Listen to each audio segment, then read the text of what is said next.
Mulvey's was the first. When I was in bed that morning and Mrs. Rubio brought it in with the coffee. She stood there, standing, when I asked her to hand me, and I pointing at them. I couldn't think of the word, a hairpin to open it with. Orchilla.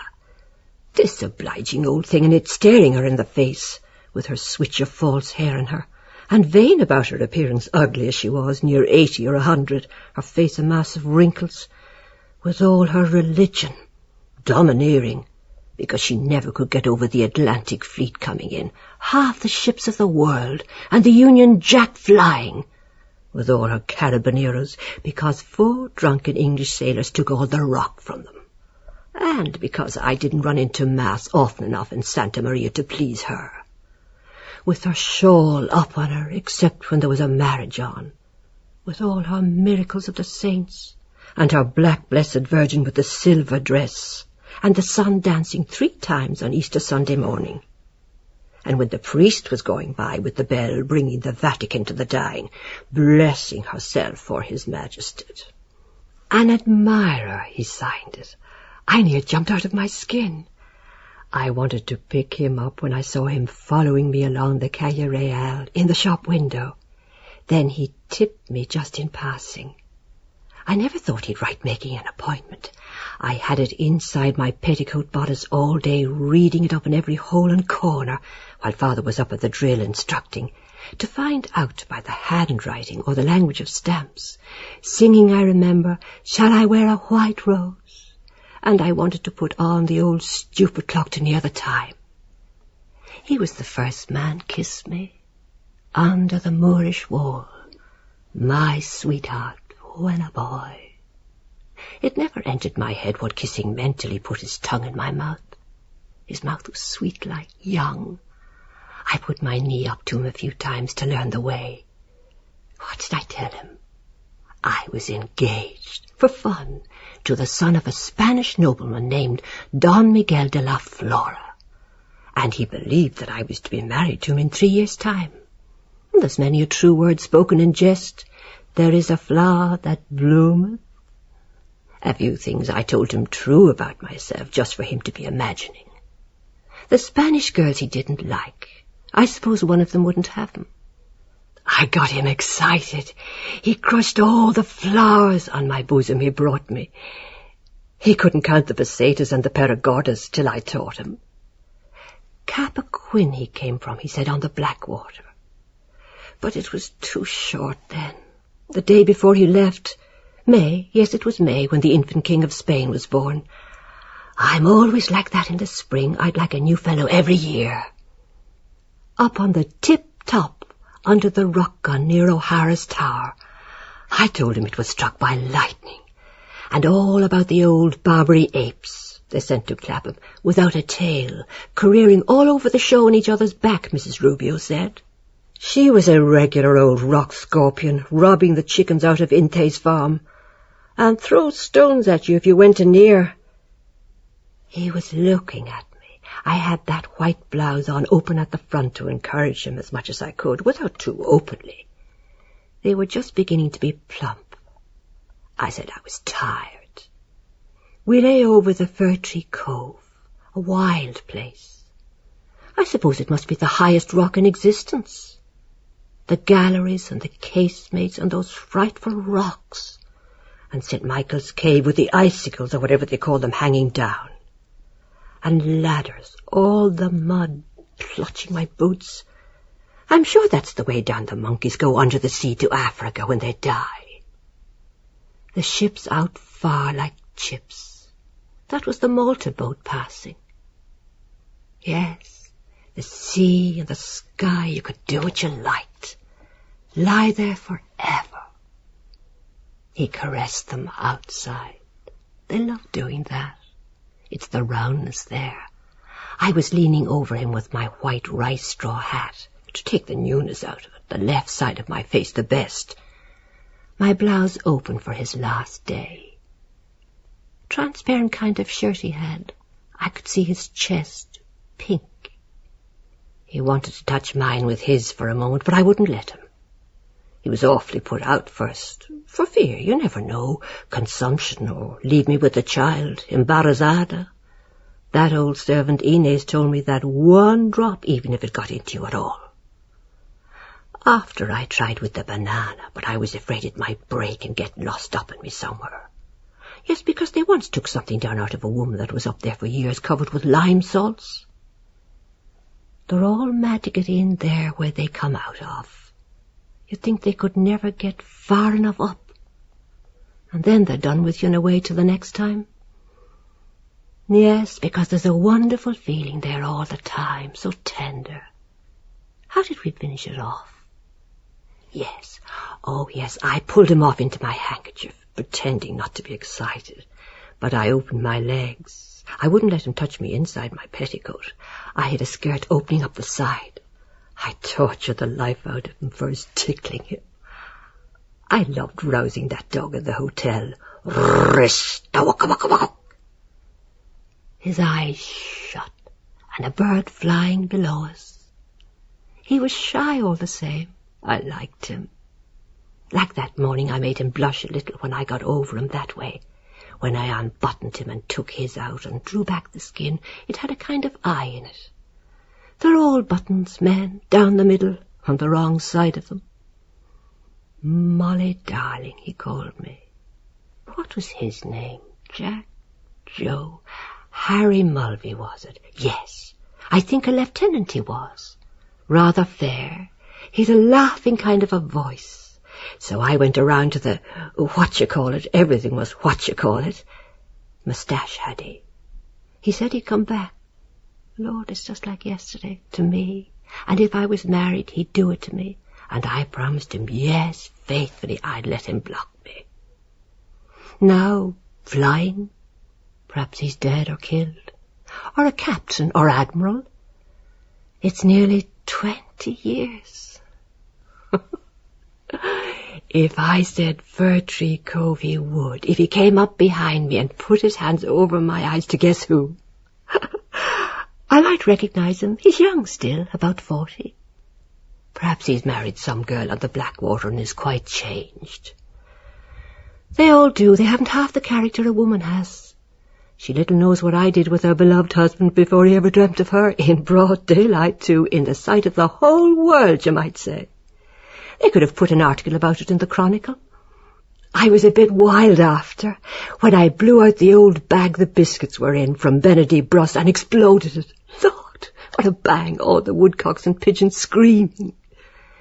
Coming back the same way that we went, over Middle Hill, round by the old guardhouse and the Jews' burial place, pretending to read out the Hebrew on them. I wanted to fire his pistol. He said he hadn't one. He didn't know what to make of me, with his peak cap on that he always wore crooked as often as I settled it straight. HMS Calypso. Swinging my hat. That old bishop that spoke off the altar his long preach about women's higher functions, about girls now riding the bicycle and wearing peak caps and the new woman bloomers. God sent him sense and me more money. I suppose they're called after him. I never thought that'd be my name, Bloom, when I used to write it in print to see how it looked on a visiting card. Or practising for the butcher, and oblige, M. Bloom. You're looking blooming, Josie used to say after I married him. Well, it's better than Breen or Briggs does. Brig. Or those awful names with bottom in them, Mrs. Ramsbottom or some other kind of a bottom. Mulvey. Wouldn't go mad about either. Or suppose I divorced a Mrs. Boylan. My mother, whoever she was, might have given me a nicer name, the Lord knows, after the lovely one she had, Lunita Laredo.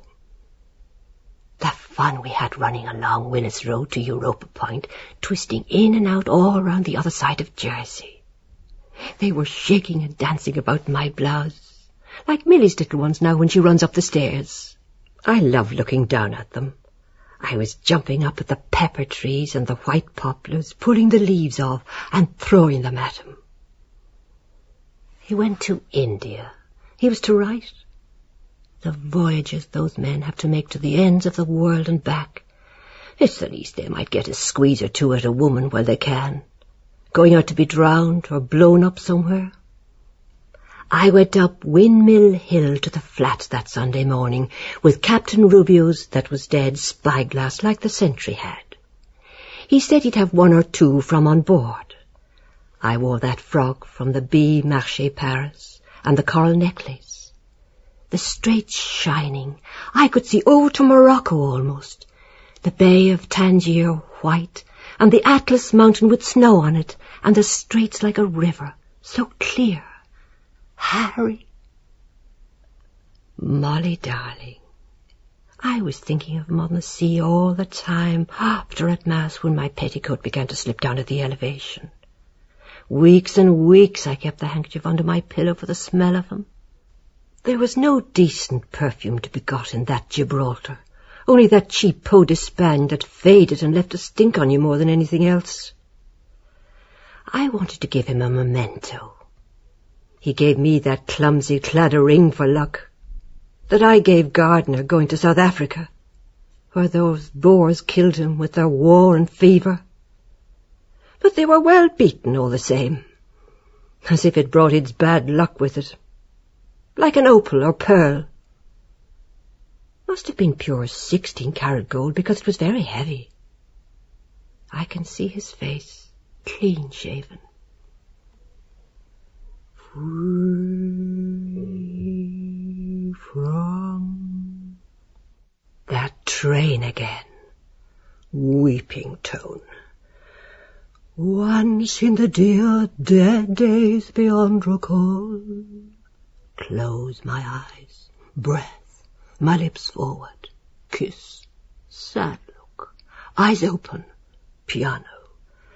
Ere o'er the world the miss began.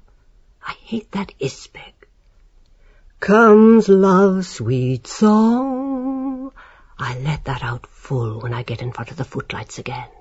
Kathleen Carney and her lot of squealers, miss this, miss that, miss the other, lot of sparrowfarts skidding around talking about politics they know as much about as my backside. Anything in the world to make themselves some way interesting. Irish homemade beauties. Soldier's daughter, am I? Aye, and whose are you? Bootmakers and publicans, I beg your pardon, coach, I thought you were a wheelbarrow. They'd die down dead off their feet if ever they got a chance of walking down the Alameda on an officer's arm like me on the band night. My eyes flash, my bust, that they haven't. Passion. God help their poor head. I knew more about men and life when I was 15 than they all know at 50. They don't know how to sing a song like that. Gardner said no man could look at my mouth and teeth smiling like that and not think of it. I was afraid he mightn't like my accent first, he's so English. Old father left me, in spite of his stamps. I've my mother's eyes and figure anyhow, he always said. They're so snotty about themselves, some of those cads. He wasn't a bit like that. He was dead gone on my lips.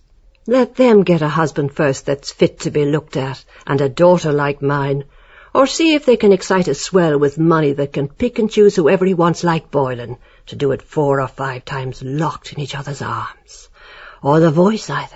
I could have been a prima donna, only I married him. Comes love's old, deep down, chin back, not too much, make it double.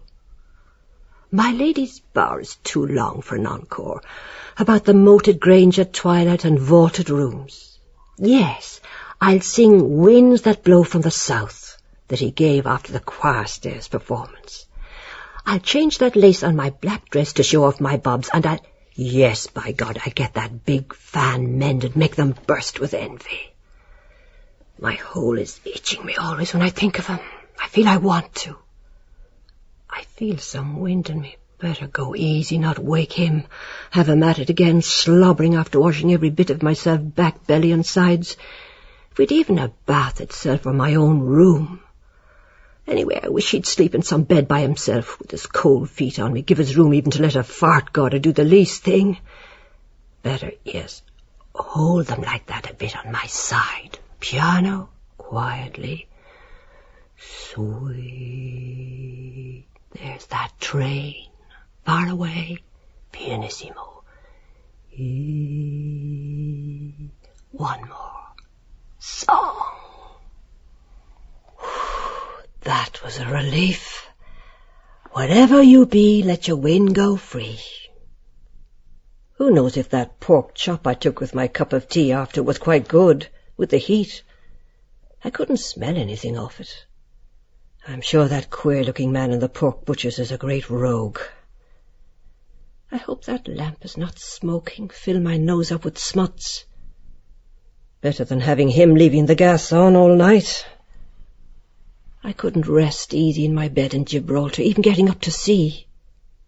Why am I so damn nervous about that? Though I like it in the winter, it's more company. Oh, Lord, it was rotten cold, too, that winter when I was only about 10, was I? Yes, I had the big doll with all the funny clothes, dressing her up and undressing. That icy wind skeeting across from those mountains, the something Nevada, Sierra Nevada. Standing at the fire with a little bit of a short shift I had up to heat myself. I loved dancing about in it, then make a race back into bed. I'm sure that fellow opposite used to be there the whole time watching with the lights out in the summer, and I in my skin hopping around. I used to love myself then, stripped at the washstand, dabbing and creaming. Only when it came to the chamber performance, I put out the light too, so then there were two of us. Goodbye to my sleep for this night, anyhow. I hope he's not going to get in with those medicals, leading him astray to imagine he's young again, coming in at 4 in the morning, it must be, if not more. Still, he had the manners not to wake me. What do they find to gabber about all night, squandering money and getting drunker and drunker? Couldn't they drink water? Then he starts giving us his orders for eggs and tea, finned and haddy and hot buttered toast. I suppose we'll have him sitting up like the king of the country, pumping the wrong end of the spoon up and down in his egg, wherever he learned that from. And I love to hear him falling up the stairs of a morning with the cups rattling on the tray, and then play with the cat. She rubs up against you, for her own sake. I wonder how she flees. She's as bad as a woman, always licking and lecking. But I hate their claws. I wonder, do they see anything that we can't, staring like that when she sits at the top of the stairs so long and listening as I wait always. What a robber, too, that lovely fresh place I bought. I think I'll get a bit of fish tomorrow. Or today, is it? Friday? Yes, I will, with some blancmange with blackcurrant jam like long ago. Not those 2-pound pots of mixed plum and apple from the London and Newcastle. Williams and Woods goes twice as far. Only for the bones. I hate those eels.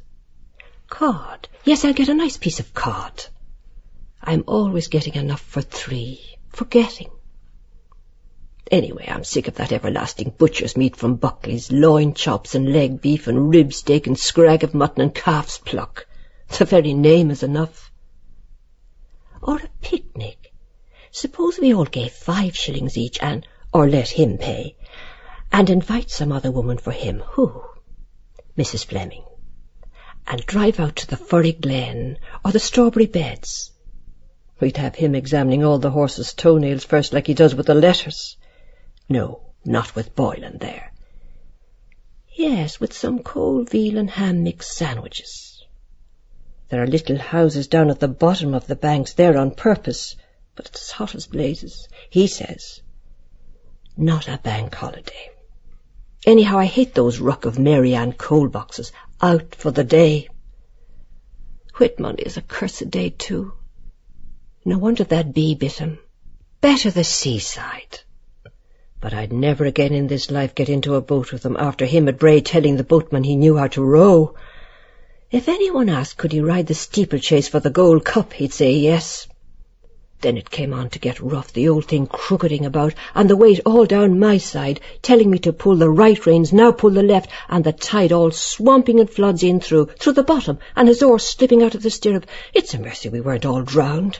He can swim, of course, me no. There's no danger whatsoever, keep yourself calm. In his flannel trousers. I'd like to have tattered them down off him before all the people, and give him what that one calls flagellate till he was black and blue. Do him all the good in the world. Only for that long-nosed chap, I don't know who he is, with that other beauty, Burke, out of the City Arms Hotel, was there spying around as usual on the slip, always where he wasn't wanted. If there was a row on, you'd vomit a better face. There was no love lost between us, that's one consolation. I wonder what kind is that book he brought me, Sweets of Sin, by a gentleman of fashion. Some other Mr. de Kock. I suppose the people gave him that nickname, going about with his tube from one woman to another. I couldn't even change my new white shoes, all ruined with the salt water, and the hat I had with that feather, all blowy and tossed on me. How annoying and provoking. Because the smell of the sea excited me, of course. The sardines and the bream in Catalan Bay round the back of the rock, they were fine, all silver in the fishermen's baskets. Old Luigi, near 100 they said, came from Genoa, and the tall old chap with the earrings. I don't like a man you have to climb up to go get at. I suppose they're all dead and rotten long ago. Besides, I don't like being alone in this big barracks of a place at night.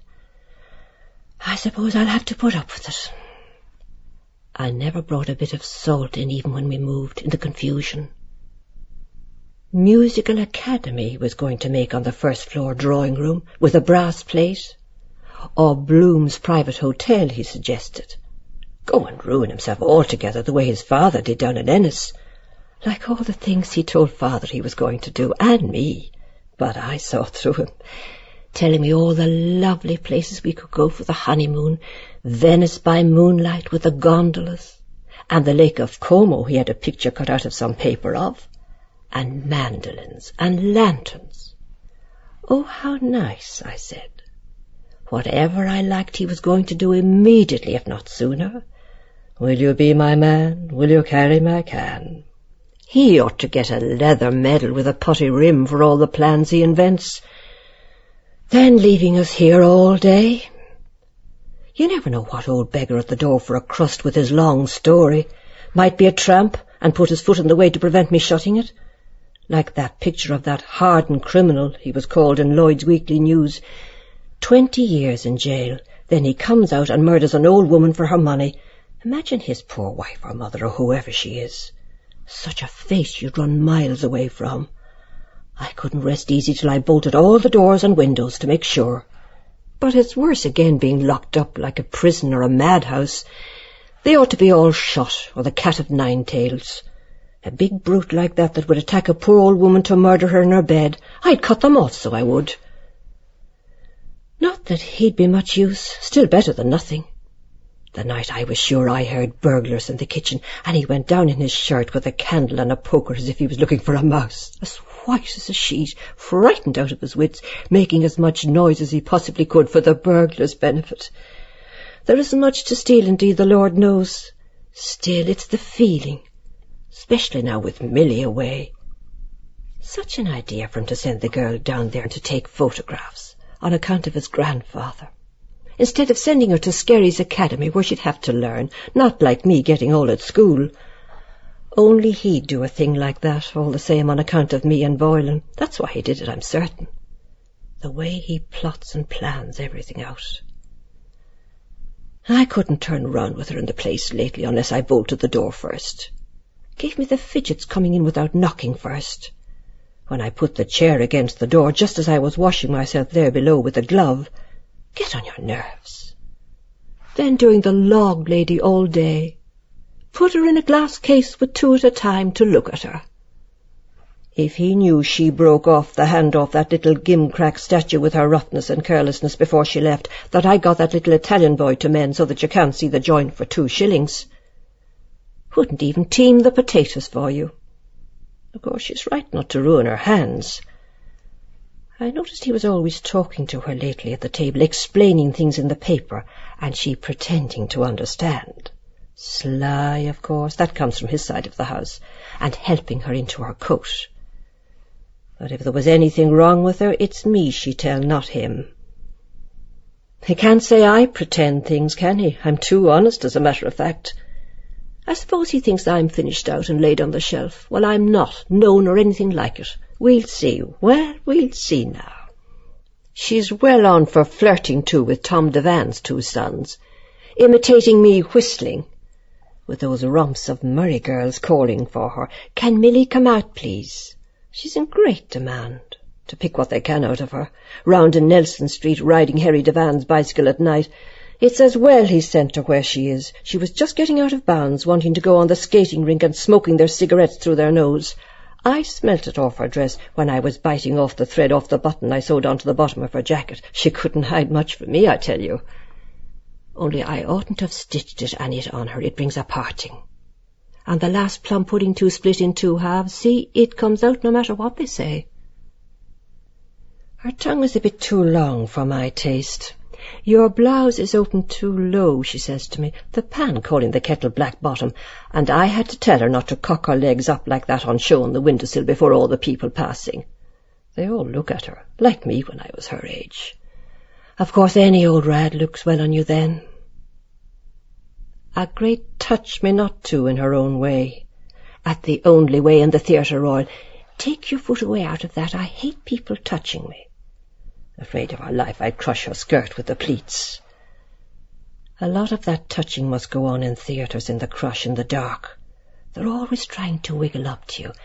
That fellow in the pit at the Gaiety for Beerbum Tree in Trilby. The last time ever I'll go there to be squashed like that for any Trilby or her bare bum. Every 2 minutes tipping me there and looking away. He's a bit daft, I think. I saw him after trying to get near 2 stylish-dressed ladies outside Switzer's window at the same little game. I recognised him on the moment, the face and everything, but he didn't remember me. And she didn't even want to kiss me at the Broadstone going away. Well, I hope she'll get someone to dance attendance on her the way I did when she was down with the mumps, her glands swollen. Where's this and where's that? Of course she can't feel anything deep yet. I never came properly till I was, 22 or so. It went into the wrong place always. Only the usual girl's nonsense and giggling. That Connie Connolly writing to her in white ink on black paper, sealed with sealing wax. Though she clapped when the curtain came down, because he looked so handsome. Then we had Martin Harvey for breakfast, dinner and supper. I thought to myself afterwards, it must be real love if a man gives up his life for her that way for nothing. I suppose there are a few men like that left. It's hard to believe in it, though, unless it really happened to me. The majority of them are with not a particle of love in their natures. To find 2 people like that nowadays, full up of each other, that would feel the same way as you do, they're usually a bit foolish in the head. His father must have been a bit queer to go and poison himself after her. Still, poor old man, I suppose he felt lost. Always making love to my things, to the few old rags I have, wanting to put her hair up at 15. My powder, too, only ruin her skin and her. She's time enough for that all her life after. Of course she's restless, knowing she's pretty, with her lips so red. A pity they won't stay that way. I was, too. But there's no use going to the fair with the thing, answering me like a fishwoman when I asked to go for half a stone of potatoes. The day we met Mrs. Joe Gallagher at the trotting matches, and she pretended not to see us in her trap with Friary the solicitor, we weren't grand enough. Till I gave her 2 damn fine cracks across the ear for herself. Take that now for answering me like that, and that for your impudence. She had me that exasperated, of course, contradicting. I was bad-tempered too, because... How was it? There was a weed in the tea. Or I didn't sleep the night before. Cheese I ate, was it? And I told her over and over again not to leave knives crossed like that. Because she has nobody to command her, as she said herself. Well, if he doesn't correct her, faith, I will. That was the last time she turned on the tear tap. I was just like that myself. They daren't order me about the place. It's his fault, of course, having the 2 of us slaving here instead of getting in a woman long ago. Am I ever going to have a proper servant again? Of course, then she'd see him coming and I'd have to let her know. Or she'd revenge it. Aren't they a nuisance? That old Mrs. Fleming, you have to be walking round after her, putting the things into her hands, sneezing and farting into the pots. Well, of course she's old, she can't help it. A good job I found that rotten old smelly dishcloth that got lost behind the dresser. I knew there was something. and opened the window to let out the smell, bringing in his friends to entertain them, like the night he walked home with a dog, if you please, that might have been mad. Especially Simon Dedalus' son, his father such a criticizer, with his glasses up, with his tall hat on him at the cricket match, and a great big hole in his sock, one thing laughing at the other.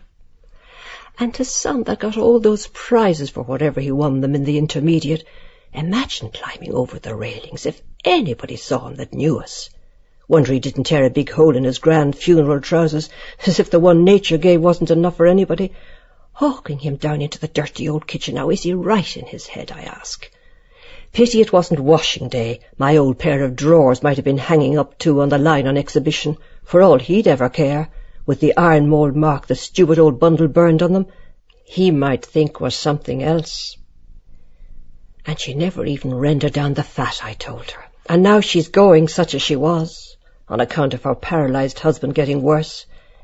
There's always something wrong with them. Disease, or they have to go under an operation, or if it's not that, it's drink, and he beats her. I'll have to hunt round again for someone. Every day I get up, there's some new thing on. Sweet God, sweet God. Well, when I'm stretched out dead in my grave, I suppose I'll have some peace. I want to get up a minute if I'm let. Wait. Oh, Jesus, wait. Yes, that thing has come on me. Yes. Now, wouldn't that afflict you? Of course, all the poking and rooting and ploughing he had up in me. Now what am I to do? Friday, Saturday, Sunday. Wouldn't that pester the soul out of a body? Unless he likes it. Some men do. God knows there's always something wrong with us. 5 days every 3 or 4 weeks, usual monthly auction. Isn't it simply sickening? That night it came on me like that, the one and only time we were in a box that Michael Gunn gave him to see Mrs. Kendall and her husband at the Gaiety. Something he did about insurance for him, Drimney's. I was fit to be tied, though I wouldn't give in, with that gentleman of fashion staring down at me with his glasses, and him the other side of me talking about Spinoza and his soul. That's dead, I suppose, millions of years ago. I smiled the best I could, all in a swamp, leaning forward as if I was interested, having to sit it out then to the last tag. I won't forget that wife of Scarley in a hurry, supposed to be a fast play about adultery. That idiot in the gallery hissing the woman. "Adulteress!" he shouted. I suppose he went and had a woman in the next lane, running round all the back ways after to make up for it. I wish he had what I had, then he'd boo. I bet the cat itself is better off than us. Have we too much blood up on us, or what? Oh, patience above, it's pouring out of me like the sea. Anyhow, he didn't make me pregnant, as big as he is. I don't want to ruin the clean sheets. The clean linen I wore brought it on, too. Damn it, damn it.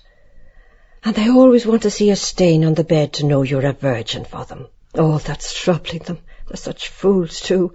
You could be a widow or divorced 40 times over. A daub of red ink would do, or blackberry juice. No, that's too purpley. Oh, Jamesy, let me up out of this poo, sweets of sin. Whoever suggested that business for women? What between clothes and cooking and children, this damned old bed too jingling like the dickens. I suppose they could hear us away over the other side of the park, till I suggested to put the quilt on the floor, with the pillow under my bottom. I wonder, is it nicer in the day? I think it is. Easy. I think I'll cut all this hair off me there, scalding me. I might look like a young girl. Wouldn't he get the great suck in the next time he turned up my clothes on me? I'd give anything to see his face. Where's the chamber gone? Easy. I've a holy horror of it breaking under me after that old commode. I wonder, was I too heavy sitting on his knee? I made him sit on the easy chair purposely when I took off only my blouse and skirt first in the other room. He was so busy where he oughtn't to be, he never felt me.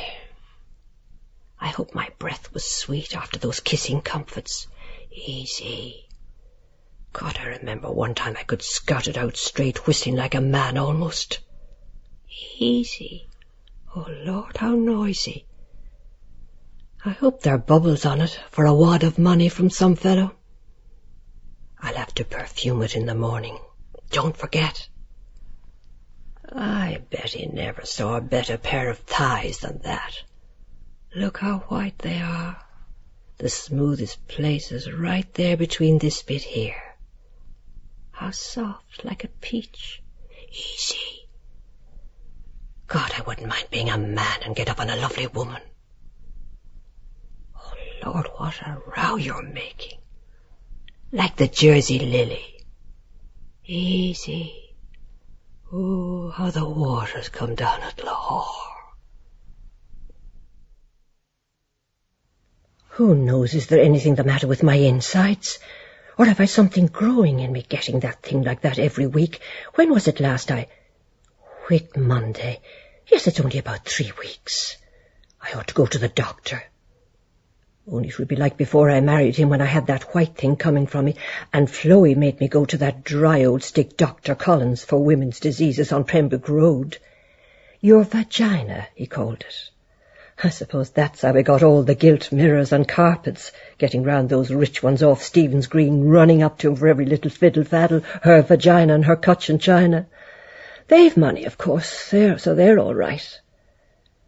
I wouldn't marry him, not if he was the last man in the world.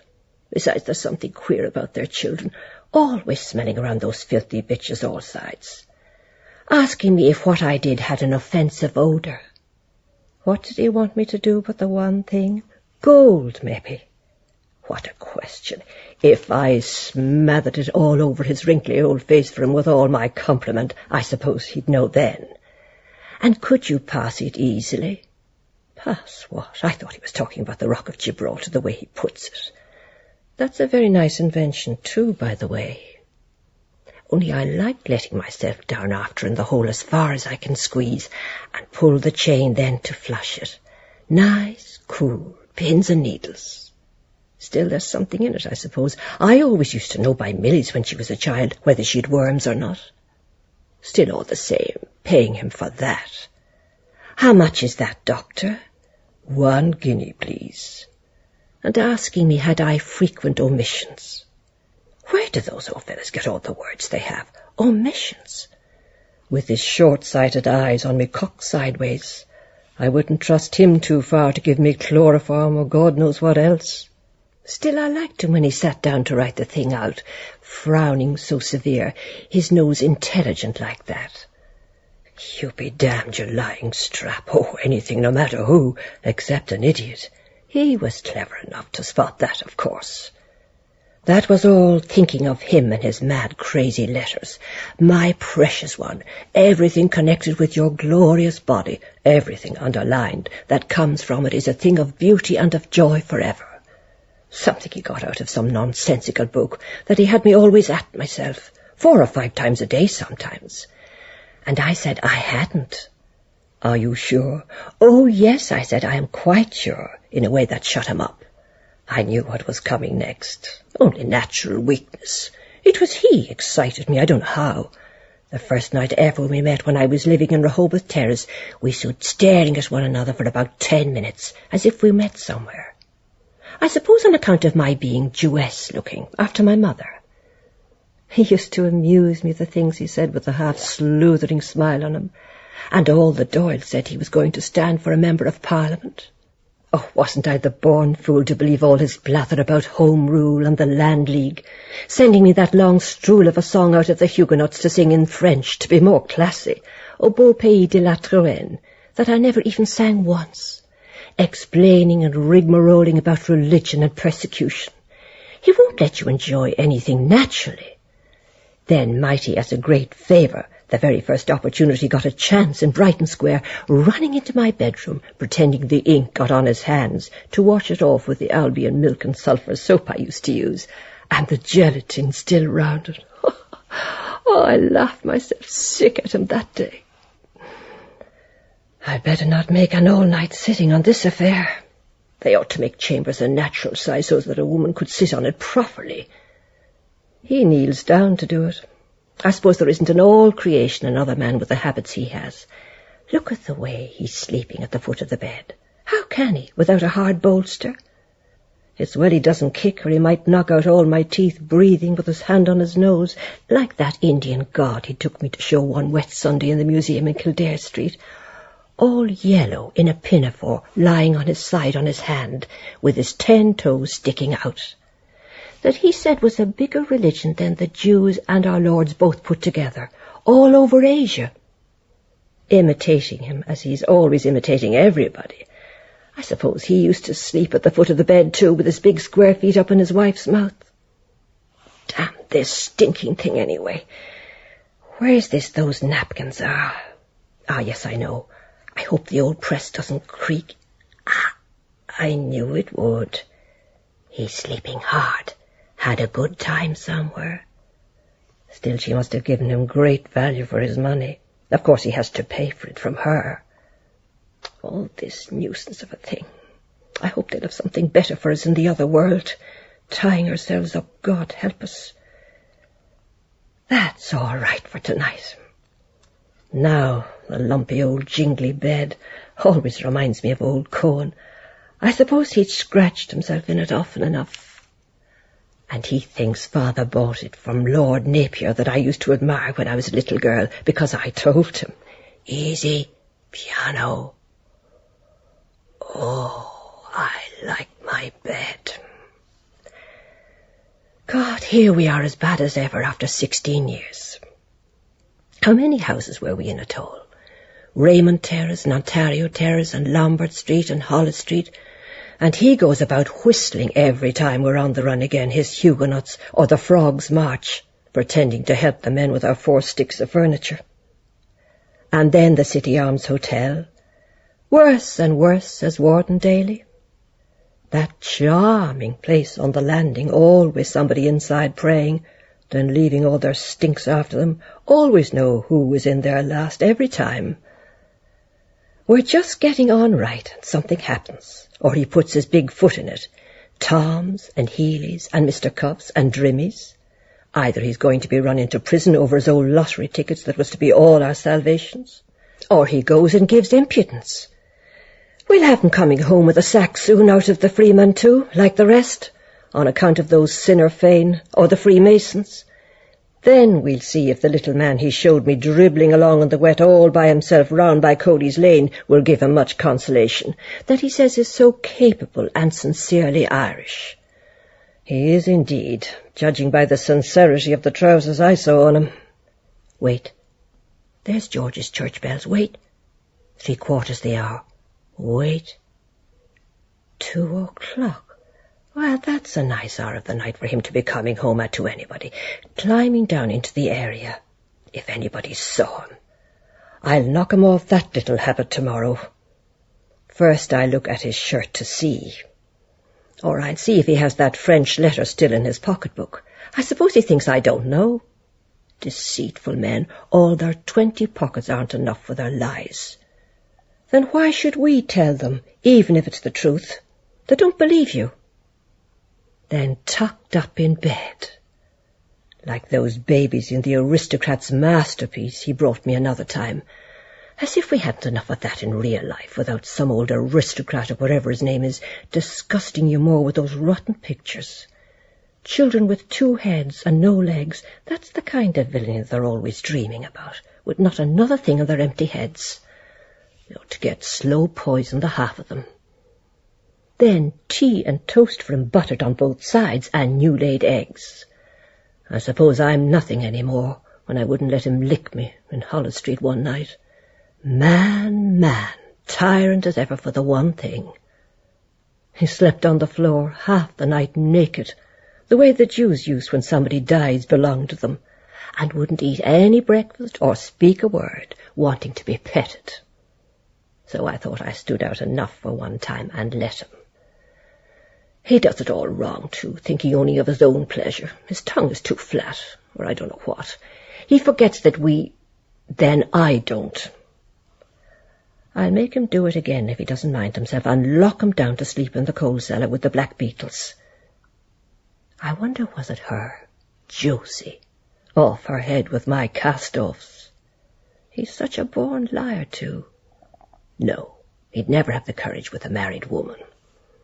That's why he wants me and Boylan. Though as for her Dennis, as she calls him, that forlorn-looking spectacle, you couldn't call him a husband. Yes, it's some little bitch he's got in with. Even when I was with him, with Millie, at the college races, that hornblower with a child's bonnet on the top of his knob let us in by the back way. He was throwing his sheep's eyes at those two doing skirt duty up and down. I tried to wink at him first. No use, of course. And that's the way his money goes. This is the fruits of Mr. Paddy Dignam.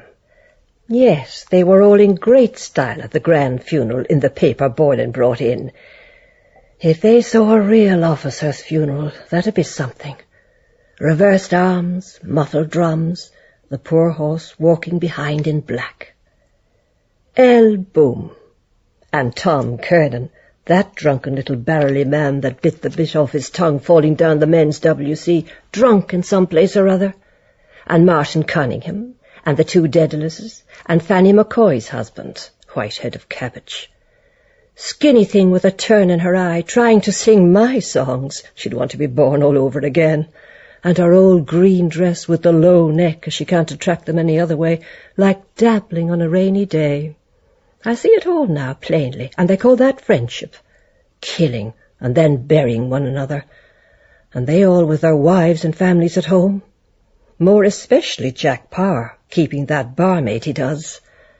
Of course, his wife is always sick, or going to be sick, or just getting better of it. And he's a good-looking man still, though he's getting a bit grey over the years. They're a nice lot, all of them. Well, they're not going to get my husband again into their clutches if I can help it, making fun of him then behind his back. I know well when he goes on with his idiotics, because he has sense enough not to squander every penny piece he earns down their gullets, and looks after his wife and family. Good-for-nothings. Poor Paddy Dignam all the same. I'm sorry in a way for him. What are his wife and 5 children going to do unless he was insured?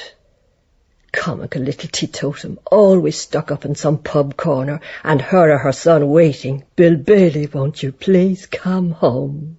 Her widow's weeds won't improve her appearance. They're awfully becoming, though, if you're good-looking. What men! Wasn't he? Yes, he was, at the Glencree dinner. And Ben Dollard, bass baritone, the night he borrowed the swallowtail to sing out of in Hollis Street, squeezed and squashed into them, and grinning all over his big dolly face like a well-whipped child's body. Didn't he look a balmy bollock, sure enough? That must have been a spectacle on the stage. Imagine paying 5 shillings in the preserved seats for that. To see him? And Simon Dedalus, too. He was always turning up half-screwed, singing the second verse first. The old love is the new was one of his. So sweetly sang the maiden on the hawthorn bough. He was always on for flirtifying, too, when I sang Maritana with him at Freddie Mayer's private opera. He had a delicious, glorious voice. Phoebe dearest, goodbye, sweetheart.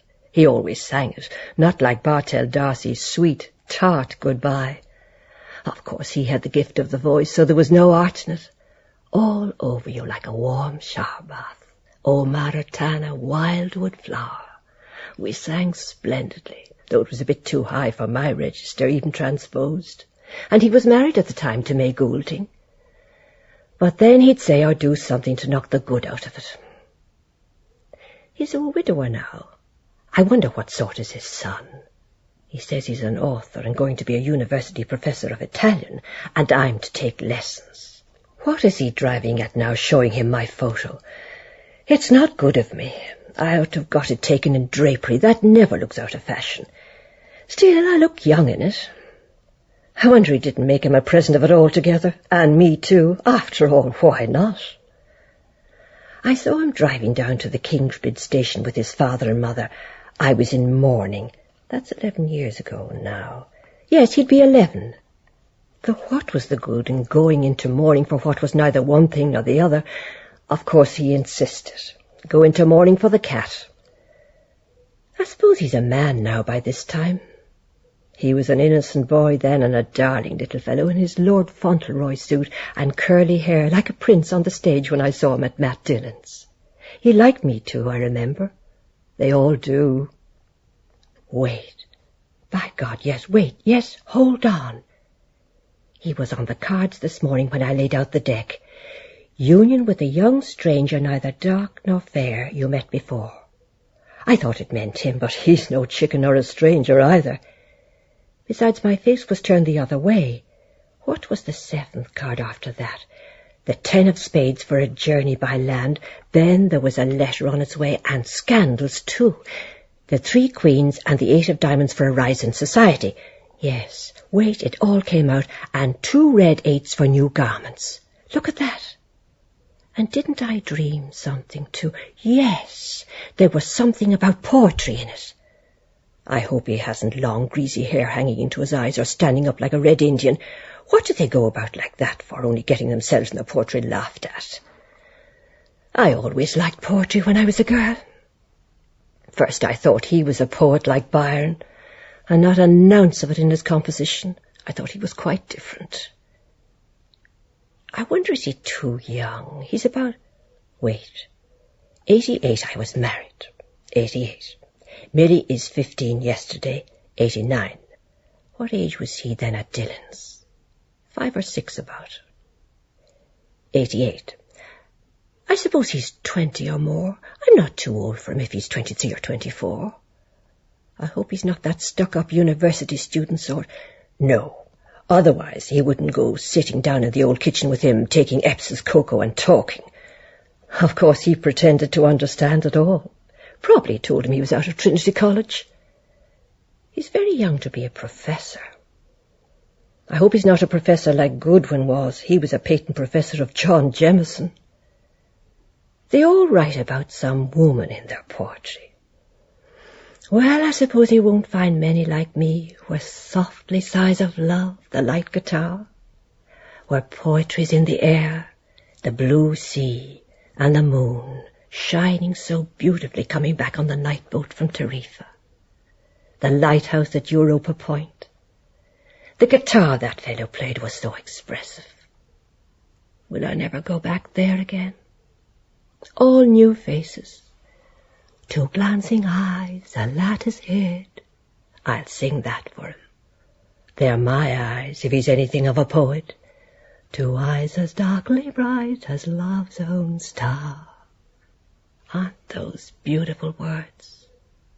As love's young star. It'll be a change, the Lord knows, to have an intelligent person to talk to about yourself. Not always listening to him and Billy Prescott's ad and Keyes's ad and Tom the Devil's ad. Then, if anything goes wrong in their business, we have to suffer. I'm sure he's very distinguished. I'd like to meet a man like that. God, not those other ruck. Besides, he's young. Those fine young men I could see down in Margate Strand bathing place from the side of the rock, standing up in the sun naked like a god or something, and then plunging into the sea with them. Why aren't all men like that? There'd be some consolation for a woman, like that lovely little statue he bought. I could look at him all day long, curly head and his shoulders, his finger up for you to listen. There's real beauty and poetry for you. I often felt I wanted to kiss him all over, also his lovely young cock, there, so simply. I wouldn't mind taking him in my mouth if nobody was looking, as if it was asking you to suck it. So clean and white he looked with his boyish face. I would too in half a minute, even if some of it went down. What is it, only gruel or the dew? There's no danger. Besides, he'd be so clean. Compared with those pigs of men, I suppose never dream of washing it from one year's end to the other, the most of them. Only that's what gives the women the moustaches. I'm sure it'll be grand if I can only get in with a handsome young poet at my age. I'll throw them the first thing in the morning till I see if the wish card comes out. Or I'll try pairing the lady herself and see if he comes out. I'll read and study all I can, or learn a bit off by heart. If I knew who he likes, so he won't think me stupid. If he thinks all women are the same, and I can teach him the other part, I'll make him feel all over him till he half faints under me. Then he'll write about me, lover and mistress, publicly too, with our 2 photographs in all the papers when he becomes famous. Oh, but then what am I going to do about him, though?